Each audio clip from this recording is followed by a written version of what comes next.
Well, the war in Iran could end in 2 to 3 weeks. At least this is what the American president is claiming.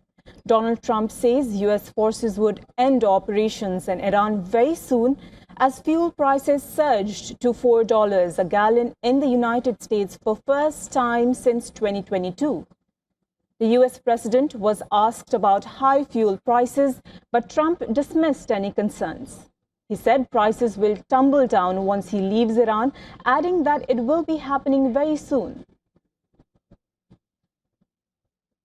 I would say that within 2 weeks, maybe 3, we're hitting them very hard. Last night we knocked out tremendous amounts of missile-making facilities, as you probably read or wrote.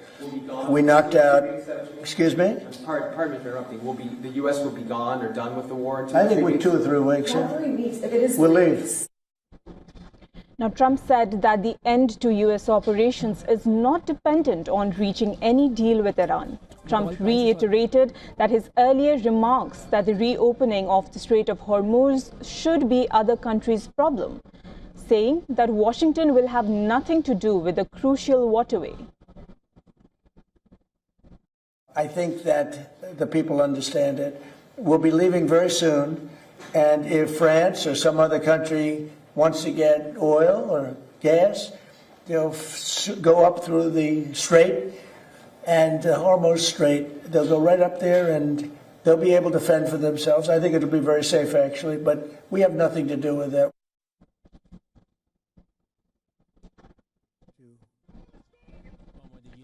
President Trump also made light of the Iranian threat against leading U.S. tech firms in West Asia. The IRGC has listed 18 companies, including Microsoft, Apple, Google, to target for actively participating in terrorist plots. The Iranian government threatened a bunch of U.S. companies today in the region, including Google, Apple. With what?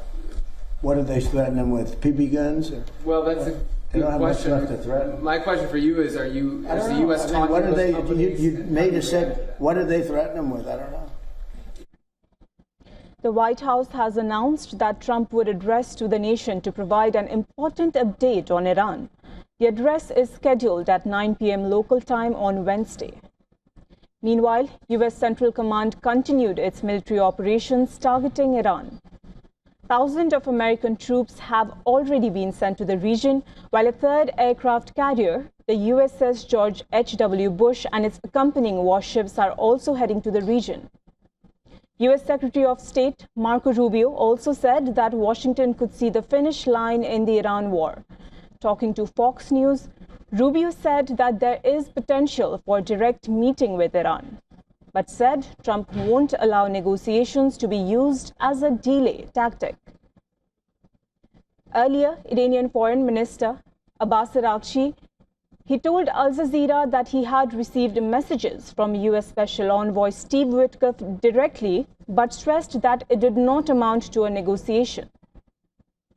Iranian President Masoud Pezeshkian, he has said that Tehran has the necessary will to end the war, provided its enemies guaranteed it would not flare up again.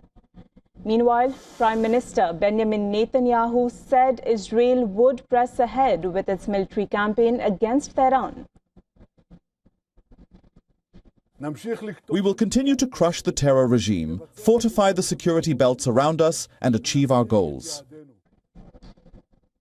Netanyahu also claimed that Israel is forging new alliances with important countries in the region to counter the Iranian threat. But he did not specify which countries were involved.